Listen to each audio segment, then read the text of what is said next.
Our top story this morning, amid opposition from the BJP for Tipu Jayanti celebrations, the ruling Congress-JDS government is all set to go ahead with the event. And just like the past years, Karnataka remains on the edge on the anniversary of the controversial leader. Section 144 has been imposed in several sensitive areas, with the BJP warning of mounting more protests across the state. The absence of Chief Minister H.D. Kumaraswamy from the event has also raised several eyebrows. He has cited medical compulsions as the reason to skip Tipu Jayanti. Several leaders have labelled Tipu as a tyrant from the BJP, who oppressed Hindus, while the Congress hail him as a symbol of communal harmony. We need a democratic system. So Tipu is not a freedom fighter. He's a matanda who is sacrificed their life to Indian freedom struggle. We can celebrate. We'll support a Hindu or Muslim or Christian, Persian, Sikh, anybody. He's not a freedom fighter. And people of the state do not like to celebrate Tipu Jayanti, because he was against Kannada, and he was the instrument to bring kill Kannada those days, and we are not, nobody is ready to celebrate. The BJP and the Congress have stepped up their protests against the Supreme Court's verdict of allowing women of menstruating age to enter the Sabarimala temple.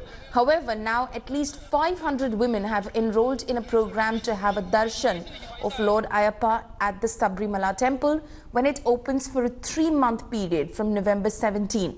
Meanwhile, the Congress and the BJP are continuing with their protests against the entry of women in the temple. Kerala BJP chief, who is leading the party's Save Sabarimala Yatra, has moved the High Court seeking to quash an FIR registered against him. Remember, Pillai was booked by the police for his speech on the Sabarimala protests.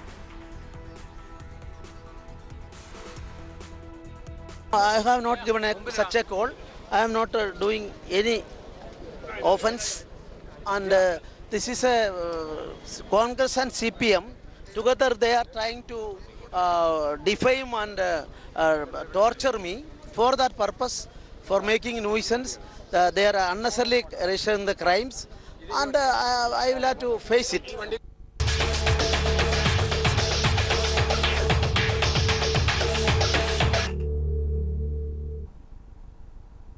In a last attempt to woo voters ahead of the first phase of polling in Chhattisgarh, the BJP is all set to launch its manifesto in Raipur today. Party stalwarts like Party President Amit Shah, Yogi Adityanath, Sushma Swaraj are set to campaign for the party today. Shah will release the Sankalp Patra, the party's manifesto for the people of Chhattisgarh. He will also address several rallies and roadshows.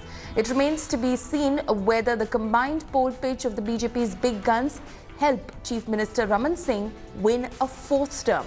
Remember, today is the last day of campaigning for the first phase of polling for 18 assembly seats in Chhattisgarh.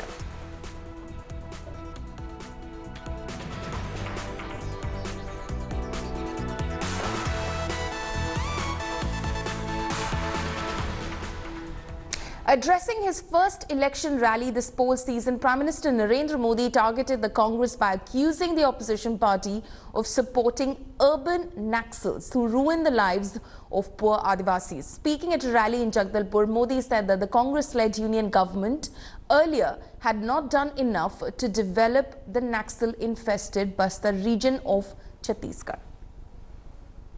जो urban माओवादी है, वो शहरों में air condition घरों में रहते हैं, वहां बैठे बैठे रिमोट सिस्टम से हमारे इन आदिवासी बच्चों की जिंदगी तबाह करने का ये काम करते हैं. Prime Minister Narendra Modi had so far refrained from direct attacks on human rights activists, many of whom stand accused of plotting to kill him. But in Jagdalpur, where activists like Sudha Bharadwaj have been helping tribals fight court cases, the Prime Minister came out all guns blazing. Narendra Modi did not take any names, but the target was obvious. The Prime Minister also said that the Congress is protecting the alleged urban Naxals by opposing a government crackdown on them. इस चुनाव में लड़ रहे कांग्रेस का लोग जवाब दें कि आप उन अर्बन माओवादियों की रक्षा के लिए बयानबाजी करते हो, उनके खिलाफ अगर सरकार कानूनी कार्रवाई करे तो आप उनको बचाने के लिए मैदान में आते हो। Prime Minister Narendra Modi's scathing attack has sparked off a massive war of words.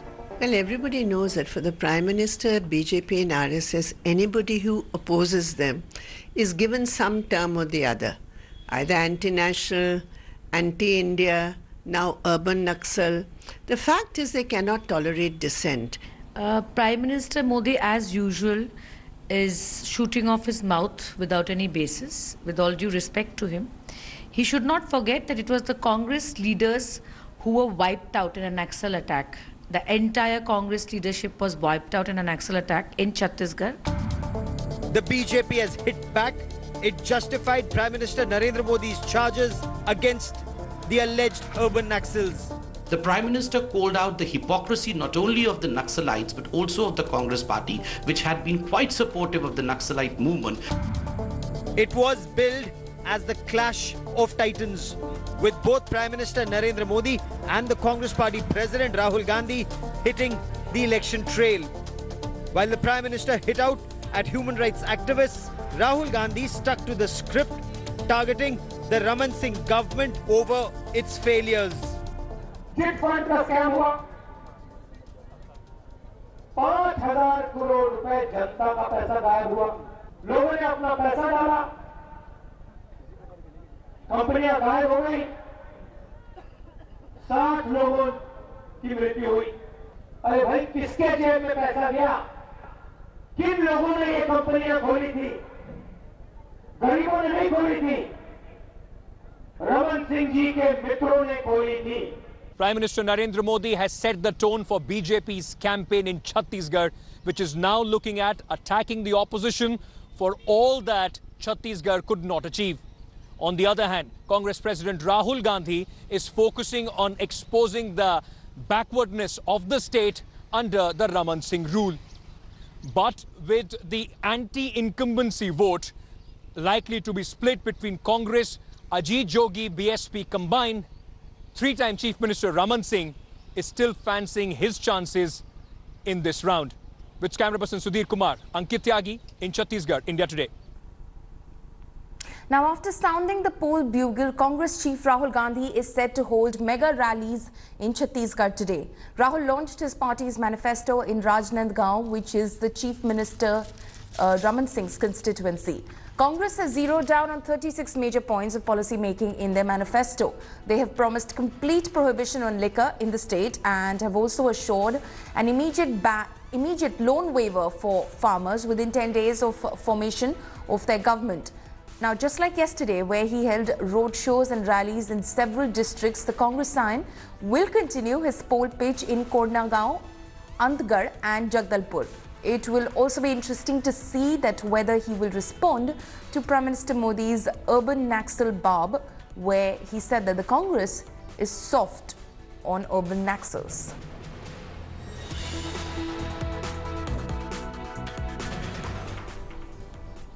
Andhra Pradesh Chief Minister Chandrababu Naidu's big push for the anti-BJP front continues. Chandrababu Naidu met DMK Chief M.K. Stalin at his residence in Chennai on Friday. Seeking Stalin's support, Naidu said that all regional anti-BJP political parties must come together on one platform against the BJP ahead of the 2019 polls. Naidu hailed Stalin as an even taller leader than Narendra Modi. He also said that the Congress is the main opposition party while Mamata stands tall in Bengal. DMK chief vowed full support to Naidu for an anti-BJP front, alleging the judiciary, the CBI and the RBI are facing threats over their autonomy under the BJP rule at the centre. Remember, Stalin had vowed full support when Naidu had met Congress President Rahul Gandhi a few days back. Naidu also met Karnataka Chief Minister Kumaraswamy and former Karnataka Chief Minister H.D. Devegowda in Bengaluru recently.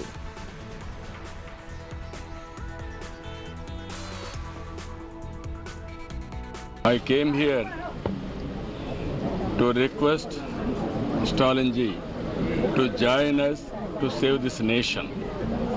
Democracy is in danger. Nation is in danger. All of us has to work together against BJP. We want to create anti-BJP platform. And finally, we want to save nation. We want to protect democracy. Reeling under a bitter feud at the top, the Central Bureau of Investigation is taking a spiritual path to salvation as it is organizing a 3-day workshop through Art of Living Foundation of Sri Sri Ravi Shankar. Around 150 of its officers, including Interim Director Nageshwar Rao, will attend the spiritual program. The CBI has said that the purpose of the workshop is to improve positivity, enhance synergy and generate a healthy atmosphere in the agency. Senior advocate Prashant Bhushan has slammed the move and said that the day is not far when we will see tantrics, astrologers and snake charmers in the CBI, unquote. Remember, the CBI is going through an internal turmoil which has resulted in 2 of its top officers, in fact Director Alok Verma and his immediate deputy Rakesh Asthana, being divested of their responsibilities. On August 15th, from the ramparts of the Red Fort, Prime Minister Modi announced that India will be sending a manned mission into space by 2022. Raj Chengappa, Group Editorial Director Publishing, caught up with ISRO Chairman Dr. K. Sivan to understand what the big challenges of Mission Gangayaan will be and what it will take to put our men in space.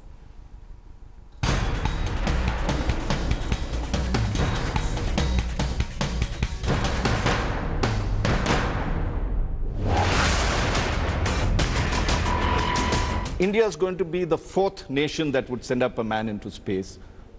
USA has done it, Russia has done it, China has done it, our big neighbor that is there. What is so special about sending a man into space? Why should we be doing it? Actually, it is not the simply sending man into the space. That is not the criteria. One thing is to do this thing. Very lot of benefits will get out of that. Number one, I would say that the entire country's science and technology levels will increase. At another one is this really inspire the youngsters to do something new for them so that they can participate in the science program. Yet another advantage of what I have seen is this particular project is a national project which involves that many institutions, academia, industry in the loop. That way, it is not only ISRO project, the whole project is look like the total thing. That is another one. And also, in my opinion, it's a national pride. Because each and every Indian can show their mightiness and be proud that in the science and technology point of view, we are also equal to developed countries. ISRO has been building satellites, has been building rockets, and distinguished itself with it. You have almost a world record in terms of the number of satellites you've launched last year. What is so special? What is the challenge to put a man into space? What is the big challenge that ISRO has to overcome? See, this, if you see that whatever that the technology till now we have is mainly launching a satellite. The satellite means that is simply we launch the satellite and we try to get benefit from the satellite. But when you are launching as human, more than the engineering part, more than technical part, the human part is coming to the picture. Life science. We have to ensure that the human inside the module is safer and all its conditions are similar to what Earth condition, the surface on Earth. This type of condition also we should do it. The simulating the condition and creating the environment is a challenge for us. It's a new to us. This we feel that it's a new area, we are venturing into that. I am sure that, but we have done similar, some of the activity on this one, like environment, the control and life support system. Also, we have done a lot of studies on the space suit. But this area now is to go and enhance. So this new thing, this is a new challenge for us. The people who are going up, these astronauts, or you want to call them Gagannauts, that are there since you've given that name, they have to be trained also. Rakesh Sharma was the first one to go to space, and he was trained in those days, the Soviet Union. What is the training that you are planning for this? Is that facility also being set up simultaneously? No, actually, this if you are taking the training part, our the IAF's contribution, that the Indian Aerospace Medicine, that system, whatever we have in Bangalore, they have the facilities for training the astronauts. This one, they have done similar thing to when the Rakesh Sharma was going, and so definitely this facility will be useful for training the astronauts. What are they going? But at the same time, astronaut when they are going, that some more training may be required, some rigorous training. Sometimes that is the facility we may have to build to have that training. Now the other thing that because the humans are involved, you are trying to also, in case there's a problem at the launch pad, and there is a problem with the engines or something, and you have to take the astronauts quickly. You have now devised a abort pad, a pad that will eject. Please tell us a little bit about how you've devised that and what is that? That is called, this system is called the crew escape system. And very interestingly, we need a system, very reliable system we need, that is called crew escape system, but we don't want that system to operate in the flight. This system called crew escape system, that is, it is not only launch pad, at any time during flight, in case some exigency to the astronauts, and if they get that some danger is they are feeling, they should be ejected from the vehicle, taken away from the danger zone, and put them and land them in a safer place. This is the crew escape system. This involves a lot of quick reacting the solid motor and a system to stabilize and take the vehicle. This is the way the system. So they will be punched out like punched that. Out. It's very quickly there to do it. And from there they will go and land elsewhere and safely in this place. So that requires a set of motor which is different from normal motors. So this is the type of thing. But the system what are required, if is going to operate at the launch pad, this is one condition. That's what we have demonstrated some time back. The same system will function during flight also, in case something. This was demonstrated last year or much earlier? There is the last July. July, you all did it, yes. July 5th we had the flight. So it's a very specialized thing. We have never done this escape module before. Yes. So the similar thing that we will do at a different time instance of the flight also. It's a very, very crucial system, but the system we don't want to operate in the flight. You don't want? We don't want to operate in the flight. But we want to ensure that it is if in case it is coming into action, it should function. There's a safety normally. wall. Safety, this one. What is the total cost of this entire project? We are thinking that it will be around 10,000 crore. Okay, and is that, when you say that, is it the cheapest manned mission flight that would have been devised, like we did for Mars and... Yes, that is definitely, in my opinion, this cost is not very high. And how we are able to manage within the somewhat lower cost for this mission is almost all the technology we developed as a part of this one, and the critical technology. And another very, very good advantage for us, the vehicle is already available, this one. So only now our remaining job is to have some kind of facility or infrastructure the built up and make a cost required for the really that as a project we need a cost, and we launch.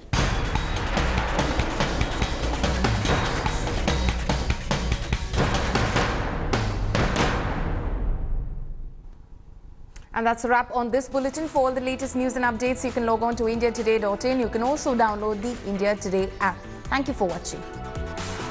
Thanks for watching the video. For more such news and updates, please like, share and subscribe to India Today. Also check out our other great videos from our channel. We know you would love to.